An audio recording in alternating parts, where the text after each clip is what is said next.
청년의 집 문제, 청년이 직접 말한다. 세 번째 시리즈. 오늘은 수도권을 떠나서 비수도권 지역의 청년분들의 이야기를 들어보는 시간입니다. 부산에서 왔고요.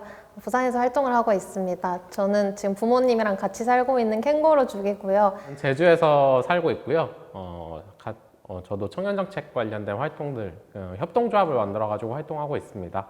저도 부모님에게 얹혀 사는 캥거루족이고요. 아니, 제주도 하면 남들은 다 부러워할 것 같은데. 좋은 것부터 얘기하면 그래도 풍경 좋죠?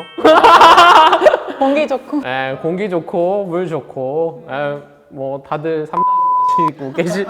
전주에서 활동하고 있는 정은실이라고 하고요. 저는 전주형 사회주택인 달팽이 집에 살고 있어요. 저는 원래 익산 출신이고요. 서울에서 한 8, 9년 정도 살다가 전주에 내려가서 지낸 지 한 1년 반 정도 됐어요. 저는 대전에서 활동하고 있는 권사랑이라고 하고요. 대전의 여성주의 문화기획자 그룹 보슈에서 활동을 하고 있습니다. 비혼 여성 커뮤니티를 운영하고 있고 거의 100분이 넘는 분이 지금 함께 해주고 계세요. 저는 부동산하고 투기를 넣었는데요. 제주 하면 이제 좋은 이야기 많이 아까 했지만 따지고 보면 그렇기 때문에 투기의 온상이 되는 동네이기도 합니다. 거주의 목적보다는 여기에서 그렇게 관광을 찾아오는 사람들이나 이 사람들 때문에 여기엔 비싸게 땅이 팔릴 거라고 하는 방식으로 희망 투자라고 하는 방식으로 많은 돈이 몰려오는데요. 그러다 보니까 너무나도 빠르게 집값이 상승했거든요. 집값이 엄청 많이 오르니까 집을 보유하고 있는 사람 숫자 자체가 많지 않아요, 생각보다. 제주도가 주택 보유율이 110% 정도 되는데 실질적인 집을 가진 사람은 56% 정도로 되게 낮고요. 이 중에 청년들은 훨씬 더 적겠죠. 게다가 2층에서도 격차가 엄청 벌어져 있습니다. 제주도가 집을 가진 청년들입니다. 청년들 중에 3주택 이상 갖고 있는 게 전국에서 제일 높아요. 집 3채 이상을 갖고 있는 청년이 제일 높고 2채 이상 갖고 있는 청년도 26%인가 24%인가가 돼. 집을 아예 못 갖고 있는 사람들도 있는데 약간 서울의 주거 문제가 지금 조금 이렇게 전염되는 느낌이라고 또 보여지긴 하는데. 부산에 살고 있지만 저는 부동산과 세입자 이 두 가지를 꼽았는데요. LCT를 보면서 저는 LCT가 있는 동네 반대편 동네에 살고 있고 부산은 그 지역 내에서 이 집값 격차가 되게 큰 도시라고 기사를 봤어요. 그래서 되게 가장 높은 상위 20% 있는 지역, 주로 해운대나 이쪽은 평균 집값이 한 8억 정도, 9억 정도 되고 상위 20%대는 평균 집값이 1억대이다 이런 기사들이 있더라고요. 부모님이 노후를 마련한다고 이제 시골로 가시면 난 어디서 살지 하면서 난 세입자가 되겠구나 이런 생각들을 하고 있는데 그렇다고 부모님한테 빨리 물려받는다는 상상은 폐륜이잖아, 약간. 네, 그게 안 되는 거잖아. 그러니까 어쨌든 결국엔 저도 제가 먹고 살고 장기적으로 살아남으려면 이제 부동산을 가져야 될 것 같은데 내가 과연 1억을 얼마나 많은 시간을 거쳐서 벌 수 있을까라는 고민과 더불어서 내가 이 부동산을 얻기 위해서는 세입자로서는 절대 못할 것 같은데 이게 가능한 일일 걸까? 주거 사다리가 완전히 무너졌고 나는 그거를 이제 할 수 없을 거라고 생각이 드는데 제주 같은 경우에는 내가 부모님이랑 이제 더 이상 살지 않고 독립을 하겠다 했을 때 평균적인 월세 수준이 한 어느 정도 되나요? 제주도는 예를 들면 독립의 기준이 어느 정도냐에 따라서 큰 차이가 있을 것 같은데요. 대학생 차원에서 약간 나와가지고 원룸을 산다고 하면은 한 40에서 45 정도가 나오는 것 같고. 근데 그 정도는 진짜 비싼 거예요. 그쵸. 뭐 그래서 서울 어디 안 부럽죠? 임대인 입장에서. 그쵸. 오피스텔보다는 보통 이제 단독 아니면 빌라 이런 쪽으로 찾아갑니다. 그러면 그쪽은 좀 더 가격이 싸지긴 하는데 그렇다 치더라도 연에 한 600, 550 이 정도는 불리는 것 같아요. 그리고 뭐 좋은 데는 1000만 원 이런 것도. 제주는 어쨌든 연세라는 좀 다른 제도들을 갖고 있기도 하잖아요. 근데 뭐 연에 1000만 원을 이렇게 그냥 진짜 이렇게 내야 되는 거죠. 네, 저는 1인 가구와 불안이라는 키워드를 뽑았고요. 1인 가구 비율이 제일 높은 지역이 혹시 어딘지 아시나요? 대전? 네, 대전. 제가 어제 며칠 전에 발표해서 얘기하기도 했고 워낙 다 아실 거라고 생각을 하는데 저는 처음에 이 얘기를 들었을 때 서울이겠지라고 생각을 했어요. 근데 알고 보니까 제가 살고 있는 지역이 제일 비율이 높더라고요. 아무래도 대전의 대학이 꽤 되게 많은 지역 중에 하나라서 청년 유입은 많은 도시, 그리고 그 사람들이 다들 이제 1인 가구로 살기 때문에 아마 1인 가구 비율이 높은 거 아닐까? 이런 식으로 추측을 하시는 것 같던데 대전뿐만 아니라 각 지역들도 1인 가구 비율이 굉장히 높아지고 있는데 그 상황에서 최근에 또 사회적인 문제가 되는 것이 여성 안전 문제잖아요. 5년 사이에 주거 침입 비율이 거의 2배가 증가했다 이런 기사를 봤고 혹시 지금은 쉐어하우스에 사시는 네, 그리고 같이 사시니까 네, 조금 불안이 맞아. 좀 덜 할 수 있겠지만 제 주변엔 1인 가구가 되게 많은데 1인 가구 친구들 같은 경우에는 불안을 늘 항상 갖고 살아야 하는 것 같아요. 예를 들면 제 친구는 이제 대전의 행복주택에 살고 있는데 그게 말하자면 아파트 단지잖아요. 근데 아파트 단지라서 저는 당연히 좀 그래도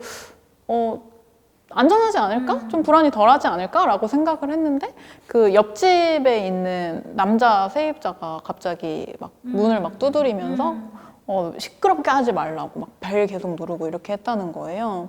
근데 이런 상황에서 여성 1인 가구 여성이 취할 수 있는 행동이 극히 제한적이라는 거죠. 이 사람은 이미 내 옆집에 살고 있고 내 얼굴도 알고 있고 나의 어떤 행동 패턴 같은 생활 패턴 같은 것도 소리로 들어서 좀 알 수 있으니까 내가 관리사무소에 얘기를 한다고 하더라도 이 사람이 나한테 해코지를 하면 어떡하지? 물론 전국적으로도 그렇겠지만 지역 안에서 여성 1인 가구의 어떤 불안을 제대로 인지를 못하는 것 같아요. 그러니까 여성 1인 가구 문제가 심각하다라고 얘기는 하면서도 거기에 이제 대책이 그냥 안심 3종 세트, 호루라기나 열쇠고리에 하나 더 주는 정도. 이 정도로만 계속 해결을 하려고 드니까 참 답답하다.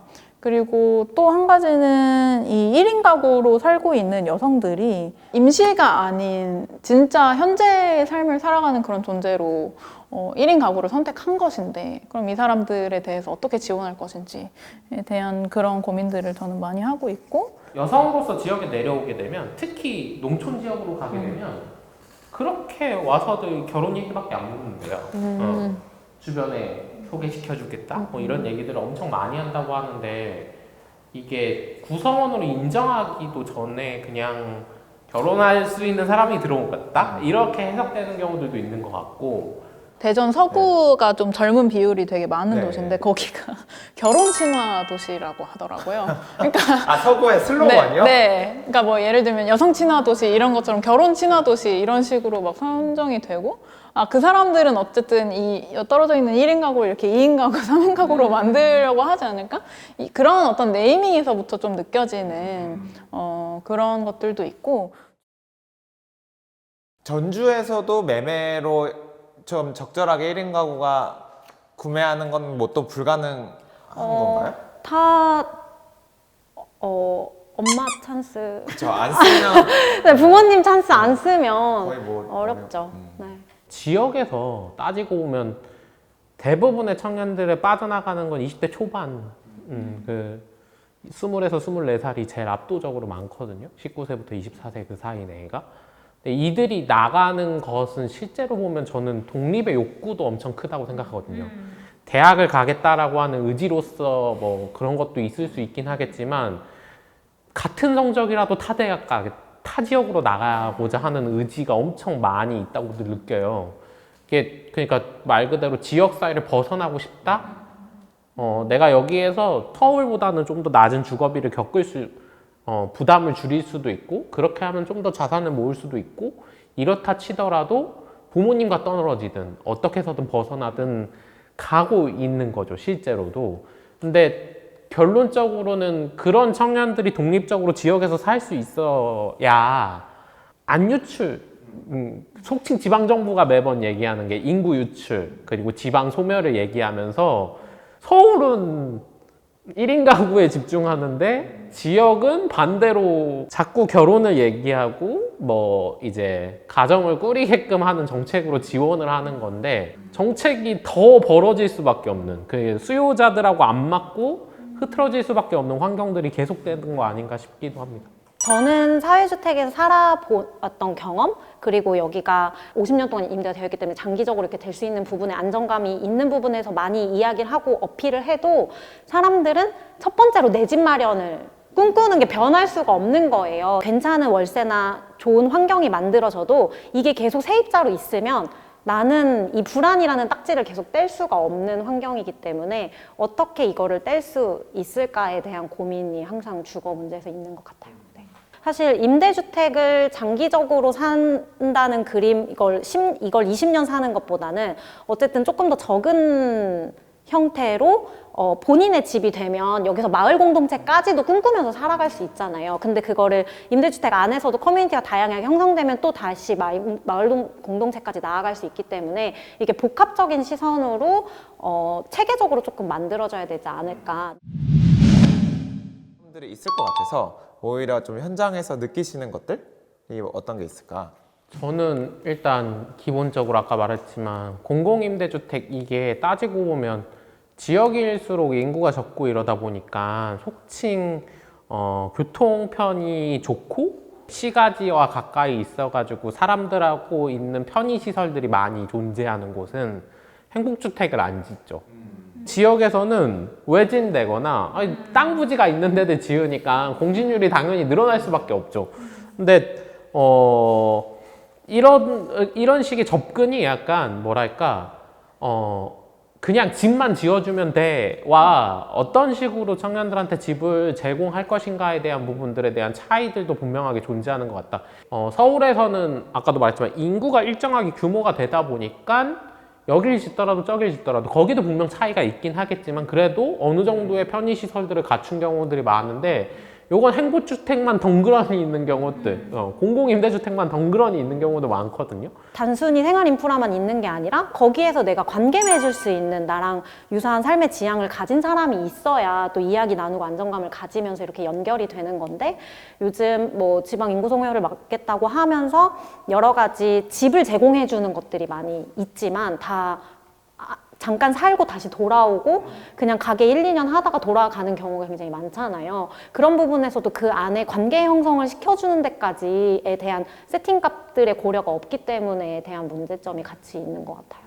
비교적 저렴한 어떤 땅값이나 집값 때문에 지자체에서 다양한 시도들을 할 수도 있는데 사회주택이라든지 다양한 삶을 이야기할 수 있는 그런 시도를 할 수 있는데 지자체는 우선 어떤 지역적인 그런 보수적인 성향 때문에 이런 다양한 삶이라는 거에서 좀 잘 이해를 못하고 확실히 서울에 비해서는 그런 대안적인 주거 공동체를 실험하고 있거나 뭔가 연구하거나 논의하는 그런 주체들이 훨씬 적다는 생각이 들어요. 왜 우리는 저기서 살아야 하는가에 대한 규칙 자체를 바꾸지 않는 이상은 수도권에 살아야 되는 것과 집을 가져야 된다는 어떤 정의, 우리 사회에 그 정의가 결론적으로는 블랙홀처럼 모든 걸 빨아들이고 있는 거 아닌가 싶습니다. 부산도 이제 1인 가구로 집중한 지가 19년도에 월세 지원 시작하면서 월세 지원 사업을 처음 시작하면서 이제 인지를 하기 시작한 것 같고 그래도 이제 주목을 받고 있긴 한데 지금 월세 지원 사업은 징검다리 사업이잖아요. 근데 그러기에는 아직까지 임대주택을 이제 월세 지원 사업을 받다가 임대주택을 이제 들어간 분을 만났었는데 그때 마주했던 문제는 임대주택에도 들어가야 되는데 목돈이 없는 거예요. 그냥 목돈을 받아야 되니까 또다시 대출을 받아야 되는데 안 되고 어떻게 하지 전전긍긍하는 이런 분들을 또 만났었고 늘 투기의 어떤 대상으로 삼는 그 지역에서 그러니까 그 아파트를 사는 사람들이 지역 사람들보다는 외지 사람들이 더 많잖아요. 많을 때도 있잖아요. 아, 내가 그래도 열심히 벌어가지고 대출 뭐 몇 년 받으면 뭐 그래도 한 3억짜리 집은 뭐 10몇 년 후에 살 수 있지 않을까라고 했는데 그 사이에 3억, 뭐 4억 이렇게 뛰는 걸 보고 어쨌든 자본이 서울이나 수도권에 많이 몰려 있고 그 사람들이 이제 외곽으로 눈을 돌려서 부동산 투기를 시작한 라는 사실을 보면서 아 지역 사람들은 이렇게 늘 눈 뜨고 코 베이는 건가? 제주도는 심지어는 무상거주자가 전국에서 가장 많은 지역이었었어요. 집 비었는데 그냥 살아라. 너가 집 좀 관리해라. 면서 거주를 시켜주는 경우들도 종종 있었던 상황이 순식간에 무너졌거든요. 정말 순식간에 무너졌고, 그러다 보니까 자산 격차가 엄청나게 빠르게 벌어진 게 티가 나는 거죠. 다주택자가 1등인 이유도 그런 걸 거고, 따지고 보면 청년 중에 주택을 갖고 있는 인구가 적은 곳이, 가장 적은 곳 중 한 군데가 제주도예요. 서울보다도 낮더라고요. 무슨 일이 벌어진 건가. 제주도가 잠깐 경기 좋았던 게 이렇게까지 제주 지역에 살고 있는 사람들의 삶을 해칠 수 있는 건가 싶었던 어떤 장면들을 마주하게 된 것 같다는 생각이 들었었어요. 내가 집을 가져야 된다는 압박에서 벗어나는 것만으로도 다양한 시도들이 가능해진다고 생각이 들거든요. 그렇다고 쳤을 때 그렇잖아요. 그 상황이면 실제 제주도에 왜 올까요, 사람들이? 저는 그 서울의 수도권의 삶에 찌들어가지고 탈출로 제주도를 선택하는 사람들이 그렇게 많은 이유는, 실질적으로는 새로운 시도를 열어보자고 제주에 왔더니 제주도 집값이 폭등해가지고 여기도 못 살 곳이 됐지만 여전히 그 욕구와 내용들은 갖고 있다. 새로운 시도가 있을 거고, 그렇게 했기 때문에 지역에 일이 생길 수도 있거든요. 일이 있는 서울로 가는 게 아니라 주거 문제를 해결했기 때문에 지역에 일이 생기는 상황들도 분명하게 만들어질 수 있는 거 아닌가. 사회주택이라든지 뭐 다양한 방식으로 어떤 비혼 여성을 위한 공동주택, 사회주택이 시도되고, 우리가 어떤 공동체를 실험할 수 있는 곳이 대전이다라고 하면은 저는 정말 많은 분들이 여기 올 수 있을 거라고 생각하거든요. 지역의 청년들이 되게 힘들어하는 것, 좀 고통스러워하는 것 중에 하나가 문화 콘텐츠가 없고 교육 콘텐츠도 없고, 그래서 내가 서울에 가지 않으면 도태되는 것 같다는 그런 감각이 되게 좀 큰 요인 중에 하나잖아요. 그래서 이런 주거 공동체 혹은 커뮤니티 혹은 그 안에서 이루어지는 문화 행사, 문화 생활이라든지 이런 콘텐츠만 채워진다면, 보장된다면 그래도 여기 기꺼이 오고 싶어 하지 않을까? 덜업공교라고 해가지고 그 학교였는데 망한 분교잖아요. 그래서 이제 곧 학생이 없어가지고 무너질 곳이었어요. 근데 거기 이장님께서 그 주변에 빈집들을 찾고 그 집을 싸게 싸게 주겠다라고 언론에도 선언을 하고 사람도 찾고 행정도 협력하면서 거기에 사람들이 되게 많이 몰려왔고, 덜업공교는 승교를 해서 분교에서 그냥 초교가 됐어요. 본교가 됐어요. 저는 이런 시도가 불가능할 거냐. 그것은 아까 말했지만 그 학교가 살아난 것뿐만 아니라 그 지역이 살아났고 집을 제공하는 것 하나만으로 거기에 새로운 생태계가 만들어진 거라고 생각하거든요.